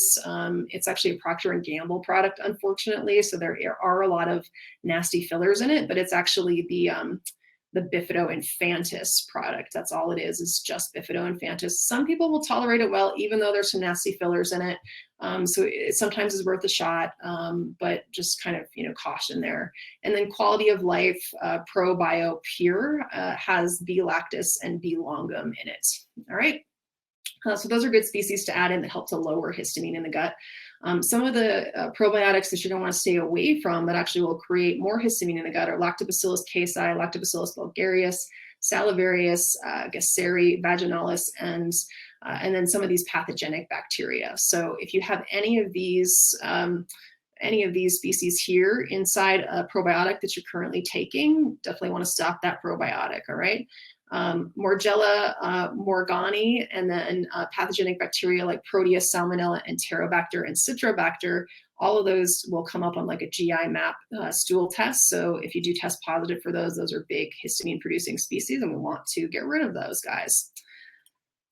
All right, so more immune stabilization. I've got a couple more slides here for you before we wrap up. So when we think about the immune system, mast cells really sit on one side of the immune system, which is the Th2 side. So there's Th1 response and there's Th2 response. What we want is a balanced response between Th1 and Th2. That's just a normal immune response. People who have mast cell activation usually are sort of living in this Th2 space. And so some of the things that we can do to modulate this response and sort of bring back a more balanced response are the following. So colostrum. Colostrum is immunoglobulins from grass-fed cows, goat, or sheep. It is in a dairy form. So if you are sensitive to dairy, you're going to have a hard time with colostrum usually, although some people tolerate it. New on the market, just came out last month. I'm already using this in my practice and I just love it, is the Mega IgG 2000. This is a bovine serum immunoglobulin complex. That means it does not come from milk. It is completely dairy free. Yay. It has IgG, IgA, and IgM antibodies in it. And so this is a really great way to help build up that immune and gut lining, helps with intestinal permeability, and just really helps kind of replenish and modulate your immune system. So it's a real similar, it's sort of an oral approach to IVIG. You can kind of think of it that way. So Mega IgG 2000 is made by the same company that makes Megaspore. And I do sell that in my practice. I just started using it about 6 weeks ago when it first came out. I'm using it personally, and I have several of my clients on it, and it's going very, very well. So I highly recommend looking into that. Tesseract brand Probutyrate. So butyrate is a short chain fatty acid that is produced by certain gut bacteria, and it helps to reduce intestinal permeability and lower inflammation in the gut. I do find that it's also kind of a natural antihistamine. So if you've not tried butyrate, it's a great way to go. As far as brands go, this Tesseract brand is definitely the very best out there. It has the best research related to effectiveness and actually getting to the colon itself. So Tesseract brand Probutyrate. Omega-3 fatty acids can be helpful, but some people, many of my clients, do not tolerate fish oil products, especially those sourced from sardines. Sardines are a real high histamine food. I often will use algae-based products. So Genestra makes a really good algae-based omega-3 fatty acid that a lot of my folks will tolerate. So that's something to look into. Vitamin E and vitamin A will also help to modulate this Th1 and Th2 balance. Okay, one last slide here for you guys on immune modulation. So this slide is all about the cell danger response. And some of you guys might have heard about cell danger response. Dr. Klinghardt has been sort of touting this information all over the place, which is just awesome. And we've all been able to sort of just become a little bit more aware of this. So if you're not aware of what the cell danger response is and how it relates to mast cell activation, these two things are intricately tied together. And it's one of the ways that your immune system stays in a constant state of inflammation and activation. Okay, so what is the cell danger response? So it's the mechanism by which body adapts to stressors and protects the cells from harm. This response happens when the cell's ability to maintain homeostasis is lost load. So it's when the cell gets overloaded with all these toxins that it can't bring itself back to feeling healthy and functioning normally, and it needs help. It needs help from the immune system. And so the way it gets help from the immune system is it releases ATP, right? So you guys know what ATP is. It's the sort of energy of the cell. It powers all of the different processes that go along in each cell in our body at any given time during the day. Its second role is as a danger signal. So it gets released from the cells that are under attack by toxins, pathogens, etc., as a danger signal. And what happens is ATP gets released from the cell that's under danger. And where does it go? Oh gosh, it binds right to the mast cells. So it actually binds to purogenic receptors. And those purogenic receptors are actually on mast cells. So mast cells are kind of the first area that ATP will bind onto. And what does that do? It initiates mast cell degranulation or mediator release. So cell danger response is a major and chronic activation of mast cells. I specifically find retroviruses and then toxins like glyphosate, aluminum, mercury are the biggest, and mold are the biggest triggers for that cell danger response, but particularly the retroviruses. So if you haven't been turned on to this, some of the things that you can use to calm this cell danger response, and again, based on your biochemistry, your tests, your symptoms, some of these things might work better for you than others. Everybody's a little bit different.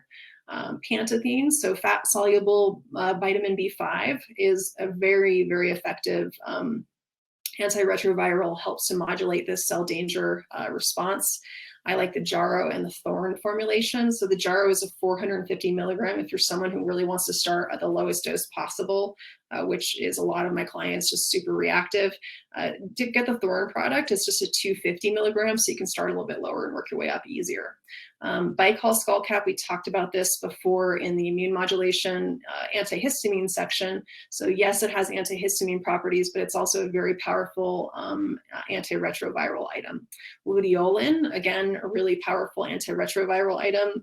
Glialia is something that does contain luteolin, and it's I think Dr. Klinghardt was recommending this. I think I saw it on one of his podcasts, but the formulation for the Glialia has polysorbate 80 and a couple of other nasty things in it. So I'm finding that a lot of people don't tolerate that very well. So the Miraca and the Neuroprotect are definitely the way to go to get the luteolin in. Seramin, this has been an enormous help for so many of my clients, you guys. This is a homeopathic. There's a company here up in Washington, actually, in the United States, that is called INE Organics Apothecary, and you can order the Seramin homeopathic from them. Comes in various strengths, which is nice because you can start out with the very lowest strength dose, which is a 6x, and work your way up. I have seen huge shifts in people when we start this Seramin homeopathic. It really helps to calm the cell danger response. This is something that I started about 4 to 6 months ago myself, and it has been a huge help for me and made a big difference. So they're using it in autism. There's a ton of really great research around this, so you can check my references out and read some of this research later. Okay, and then nutrients. So I'm going to skip through this because I know we're running out of time, but there are definitely some foods that you should be eating to get in the right nutrients, like copper and calcium. So copper and calcium, B5, B6, all of these different things really help to as cofactors in breaking down histamine and some of these things that we've talked about today. So I'm going to skip over this in the essence of time. So just some other tips. Again, work with someone who really can help you identify your triggers, identify your root causes and the order of operations. Also, just getting a good picture and having someone who has experience working with a lot of people in this mast cell activated state, so that that person can really help you pick the right immune modulators that are going to work the best for you and really reduce your trial and error time as much as possible. So this is obviously something I do in my practice, and I'd be happy to help. Go slow, tackle one thing at a time. I know we all want to get well, just really fast, but with us, less is more, right? So one small thing at a time, be patient, all of those things. When you start something new, add it in at the very lowest dosage. Wait 3 days before increasing it at all. So take that same dose for 3 days in a row, and then on day 4, increase it, right? So give yourself a few days to actually have a response to it. Make sure that you're tolerating it before you increase the dose or before you add on something else.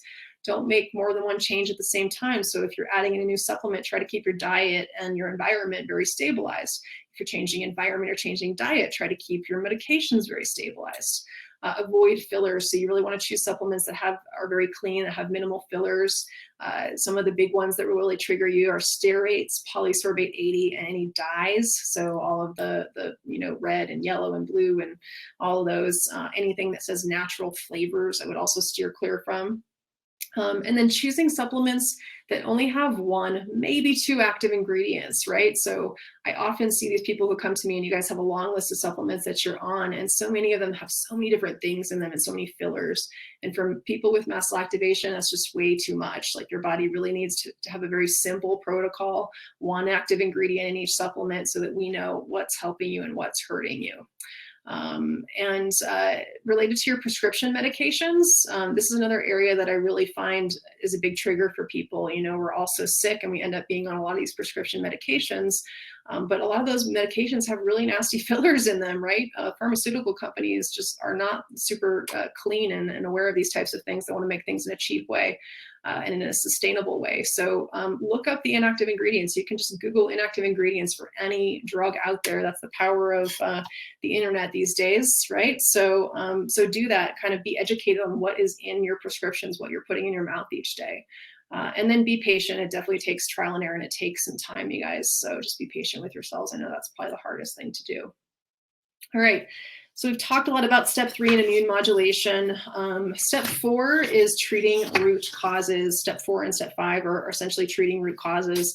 And some of the big root causes, and I've alluded to most of these as I've gone through my presentation today. Estrogen dominance, really big one. I usually try to tackle that one first. Retroviruses are usually one of the top things on my list to start because it can really calm that cell danger response down so that then you tolerate some of the mold detox and biotoxin detox and heavy metal and glyphosate detox. So if we can get that cell danger response calmed down, we get your immune system modulated, working on the retroviruses and other immune modulators, then we can move towards detoxing you. Then the next priority that I usually have for most people are parasites. Then we work on other, gut bacterial issues like SIBO, pathogenic bacteria, just dysbiosis in general. And then we make our way back to Lyme and tick-borne infections if that's playing a role in your symptoms. So, this is a process that I do with most people. Again, not everybody is the exact same. You're not all going to have the same root causes, the same triggers. So your process might look a little bit different, but this is generally what I will take people through in the order of operations that I find works in general the best for most people. So I'm not going to dive into each of my, protocols on how I work with people in each of these areas. That's definitely a whole nother topic, right? I've gone significantly over my time today, of course. As promised, I've given you a lot of information here. So I do offer a 5-step coaching program. So if this is something that has been helpful for you today and you really need someone to help you kind of guide you through this process and help you lower your reactions and figure out what your root causes are, that's definitely what I'm doing in my practice. So I'd love to be able to work with you and help you. This is really my area of passion. So I really offer a personalized hands-on approach.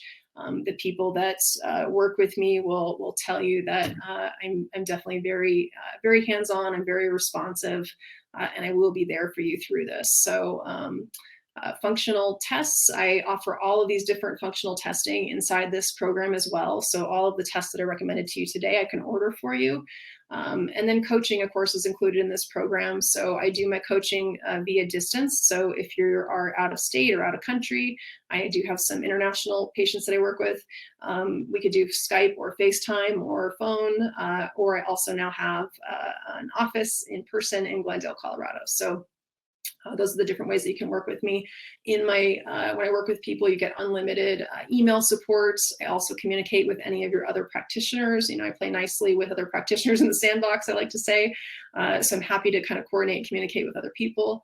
I also offer free sample supplements, and this is a really big thing for people who have mast cell activation. So when I recommend some things that we're going to try for immune modulation, I'm not going to have you buy all of those and have you take one and then react to it, right? Like I'm serious. I have like 2 buckets full of supplements that, I tried at some point, took one and reacted to. I mean, that's like hundreds of thousands of dollars that just is a waste. I'm very sensitive to that. I totally get it. Having been chronically ill for almost a decade now myself, I've spent a lot of money and I'm really sensitive to those things. So I try to keep my rates low. I try to keep things affordable. I'll send you free samples to try, and then if that is working for you and you're not reacting to it, then you can order the bottle. And then I do give discounts on all my supplements, so you get about 20 to 30% off of retail.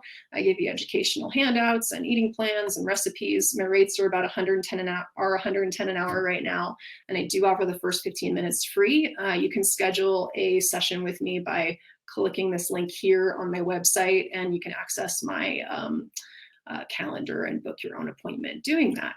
So I'd love to have you join me. I'd love to have you work with me. If working with me one-on-one is not something that you can do financially or logistically or whatever, I will be offering some more group programs in the future. I'm really just so pumped and motivated to be able to dive into the details of mast cell activation and sort of these different nuances in more detail with you. So today was really an overview, but in future webinars, I'm planning on offering some more of these. These are some of the topics that I'm looking at offering. I'd love to know what your thoughts and feedback are on those topics, and if you'd be interested in them. I will be sending out a survey after this, so if you guys can give me some feedback on what you thought of today and how I did, what you wanted to see, what things you want to see in the future, I will try to include that information in my next webinar series. I may be charging a minimal fee for my next series of webinars. It'll be something very affordable, like $10 or $15 to get in. And it'll be packed with lots of really good information. We'll kind of dive into each of these sections a little bit more specifically and try to give you a little bit more details in each area. I'm also in the midst of working on a low histamine cookbook. I hope to have that out here in the next month or two. And in the future, I'll be doing a low salicylate cookbook. All right, so these are my references. You'll get this presentation so you can check them out. And now I'd like to do some question and answer. So I'm going to go ahead and pull up the, my chat here and see what you guys have as far as questions. So what questions do you have?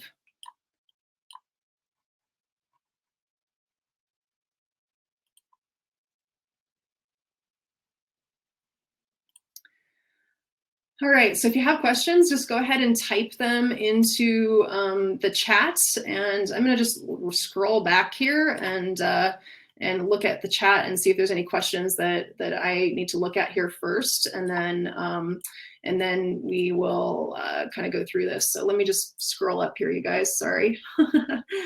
All right.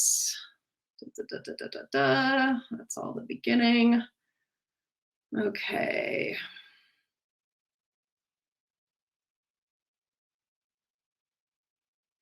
All right.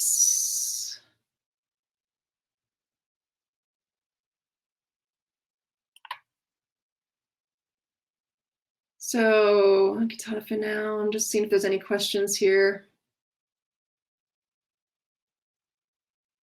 Oh no, were you guys stuck on the bucket image? Looks like.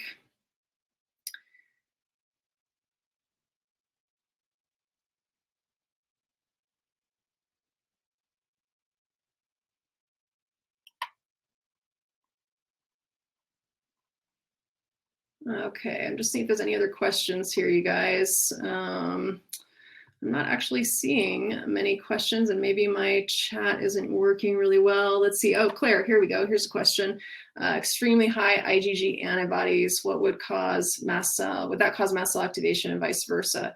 Yeah, absolutely, Claire. So high IgG antibodies definitely are one specific trigger to mast cells. So thinking about ways to calm those down. If you are noticing really high IgG antibodies, they definitely could be triggering mast cells and vice versa, I'd say. Bee venom therapy. So I'm actually not familiar with any research related to bee venom therapy and mast cell degranulation. Specifically, there might be some good, information out there. I mean, bee venom therapy in general, right, is supposed to help modulate the immune system. So I assume that potentially it has some benefit down the line. I don't know if it specifically is a a choice for reducing mast cell reactions specifically. I also do find that most people who have mast cell activation might be triggered by the bee venom, and actually will increase and make things worse. So everybody, again, will be a little bit different in that category. But in general, I don't know a lot of information related to bee venom therapy specifically for reducing mast cell activation. Okay, so you have Ehlers-Danlos syndrome and mast cell activation. How are the two connected? Should I be looking for a root cause? Is there a different protocol for people with EDS? So no, there's not really a different protocol, right? So the root causes are definitely the same. You want to go through kind of the same process, look at retroviruses, look at parasites, look at mold. So all of those same things will trigger, no matter what your sort of manifestation is of the disease. Usually all the root causes are fairly similar. So definitely, if you have EDS, I would for sure look into to retroviruses and parasites specifically. Yes, venoms are histamine liberators. Yes, Karen, you're right. So most of my people do not tolerate bee venom therapy. I do have one or two people that have mast cell activation. They're tolerating bee venom therapy pretty well. And I think those are maybe people who are a little less reactive. So everybody's a little bit different, but definitely something that can trigger histamine. Leukotrienes, Claire's asking about leukotrienes. How do you know if you have them and it's creating an issue? Yeah, really good question. So with leukotrienes, sometimes adding a leukotriene inhibitor and seeing if your reactions decrease might actually be a good way to go. So add nettles or Singulair and see if that helps reduce some of your symptoms. If it does, then that means you probably have, some leukotriene interactions going on. The MRT test also has some measurements for salicylic acid. So if I see salicylic acid come up on your MRT test, I'm really going to start thinking leukotrienes more than histamine for you. And the OAT test also has a salicylic acid component or marker on there. So that's another good way to see if salicylates are playing a role. Then definitely think about leukotriene inhibitors, so things like nettles and Singulair. So hopefully that answers your question there. Have you found that there is a relationship between mastocytosis and high iron? Yes, Janice, I absolutely have. So high iron is just actually a sign of inflammation in general and high inflammation. So the two are definitely really well connected. When we lower the inflammation, your iron levels will also go down. There's also a component to gut bacteria. Certain gut bacteria will hold on to iron versus others that really process it. So something to think about there. But those two I definitely see going hand in hand. Can one take an antihistamine to reduce itchiness? And if so, how do you know what you're reacting to? Yeah, good question, Rita. So again, using some of those tests that I mentioned, like the MRT test, the LRA test, testing your environment related to EMFs and mold, all of those things are ways to figure out what's actually triggering you, what you're reacting to. And then as far as antihistamines to reduce itchiness, again, all those natural antihistamines that I went through are all potential things that could help you reduce your itchiness. Everybody's a little bit different. So I just recommend working, with somebody to really help you identify specifically what your triggers are. Okay. Let's see, what other questions do we have? Claire, I did an agalase test and my levels were only slightly over the range at 1.5. Does this mean retroviruses are playing a huge role for me? So Dr. Klinghardt and Dr. Milkovich, who do a lot of the research related to retroviruses, say that anything over 0.6 is considered elevated. So on the agalase reference range, it'll actually show you the reference range goes up to 0.9, I think. And so you have to be over 0.9 to actually be out of the reference range. But Dr. Klinghardt has said that he really feels like anything over a 0.6 is an indication that is playing a pretty big role. There's also a little bit of issues with the handling of the agalase test. So if you're going to a lab that's not very familiar with it, it does have to be chilled right away. It has to be drawn in a very specific way. There are specific instructions that go with it. If you're not getting those done correctly, sometimes you might get a lower agalase test than what is really going on. So something to think about there. I would definitely focus on retroviruses retroviruses with anything over, that 0.9 or even over a 0.6 in my practice.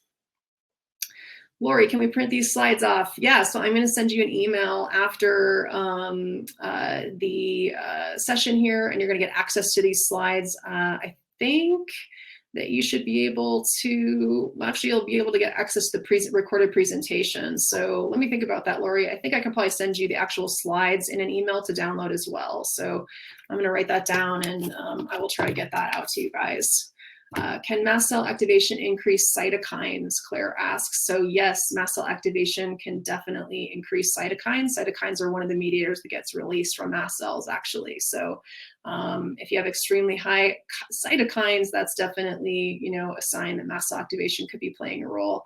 Again, you don't have to have, I see that you say here that you don't have your tryptase is normal, serum histamine is slightly high, serum prostaglandin is high. Yeah, definitely, Claire. So if you have high prostaglandins, high cytokines, and some of these symptoms, I would say that mast cell activation could likely be playing a role in your symptoms.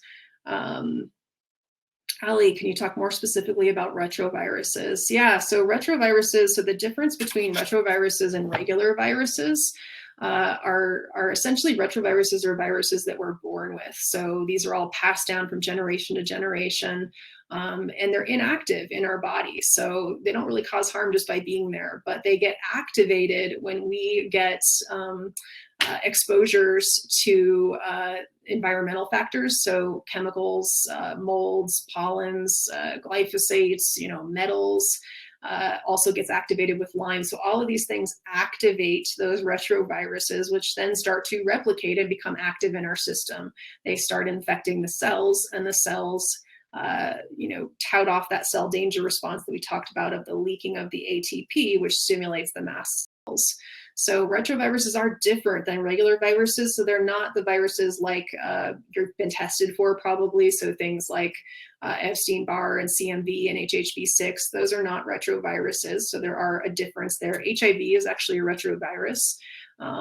So hopefully that answers your question, Ali, about retroviruses. And I can go into a little more detail on that at another time. Let's see. Any other questions, you guys? I think looks like I've hit all the questions that are posted here.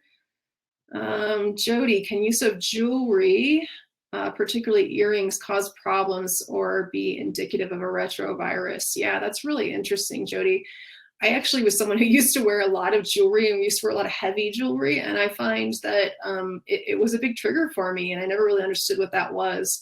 But a lot of people are triggered by certain metals. And I think that if you're a harborer of a lot of metals in general, which most of us are, then you might be triggered by jewelry. So if that's something that you're finding as a trigger or just an irritant to you, calming down the mast cells and working on retroviruses can really help. All right, another question from Sylvia. Can mast cell cause someone to react to very clean thyroid meds? Yes, absolutely, Sylvia. So are you getting them compounded? If you're getting them compounded, that's definitely the way to go. If you're saying they're very clean, I assume you're getting them compounded. I do have people who don't tolerate some of the active ingredients sometimes. Sometimes it's the fillers, most often, but occasionally I do run into people who aren't tolerating the actual active ingredient, so like a T3 or a T4.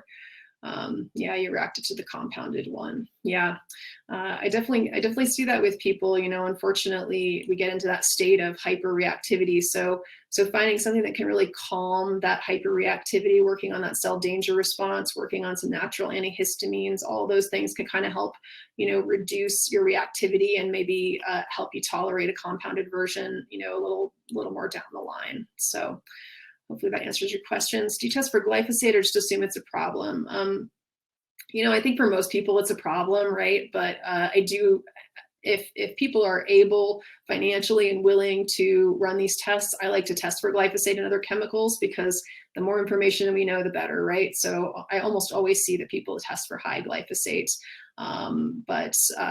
But definitely, if you can test for that, if you can afford it, I would do that.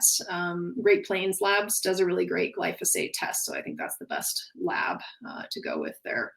Are skin-related problems such as flushing and rashes found in all patients? No, they're not, Janice, actually. So I have a bunch of patients with just neurological symptoms, right? So I have people that that when they eat or they have a mast cell reaction, they're getting headaches, they're getting irritability, they're getting brain fog, they're getting exhaustion, they're getting anxiety, they're getting heart palpitations, but they're not getting any skin issues at all. So skin doesn't have to be involved in order to think that you have mast cell activation. Good question. Okay, Sylvia, again, I am taking tyrostent, which I'm reacting to even at a subclinical dose. I'm not familiar with that particular med. What kind of a medication is that? I guess I don't recognize it. So Christine, who are your influences and mentors? Thanks for asking, Christine. So I really follow, a lot of what Dr. Klinghardt does. I read a lot of the research that Dr. Theo Harides puts out. I follow some of the research and writings of Dr. Afrin. Those are some people that really are, really involved in the mast cell activation, zone.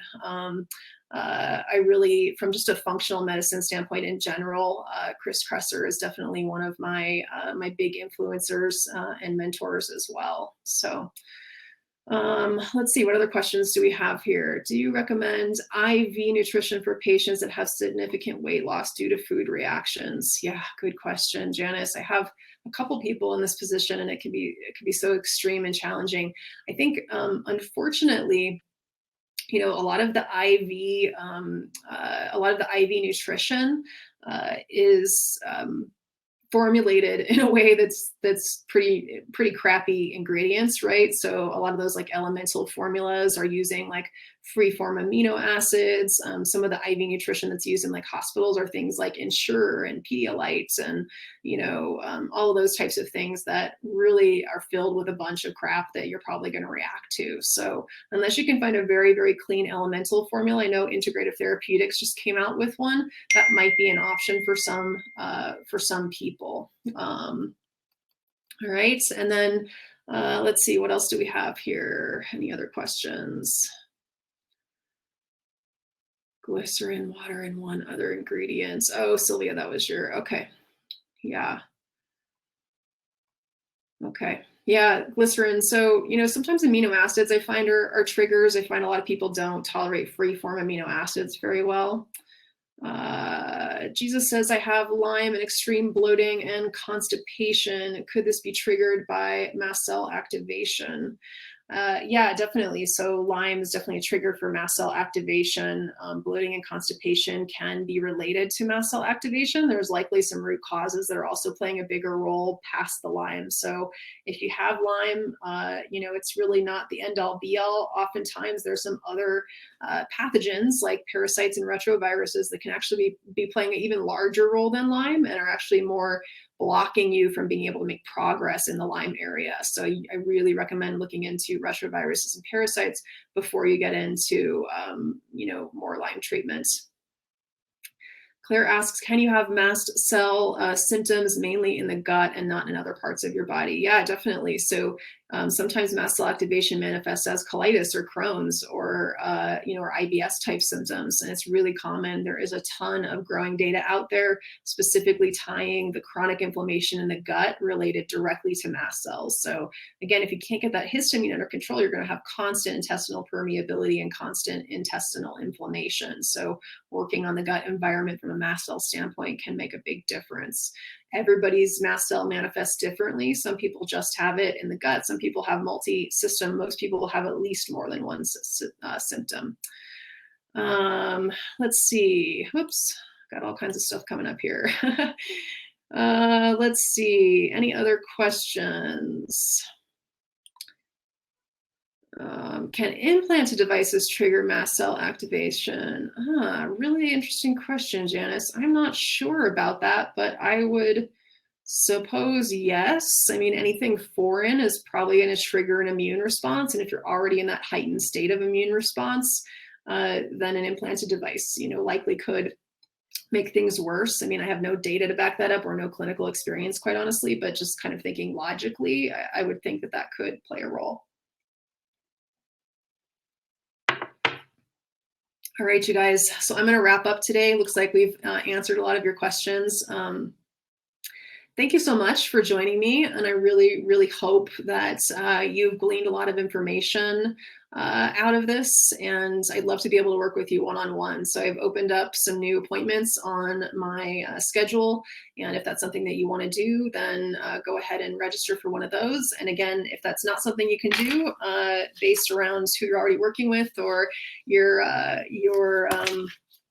financial state, I will be doing some webinars later down the line that'll charge us a nominal fee for and give you a lot of other good information. So thank you so much for joining me today, you guys. It's been a real pleasure to have all of you on board, and I really appreciate it. So feel free to reach out to me directly via email if you have any other questions, and I'd be happy to help you. Thanks so much, you guys. Have a great day.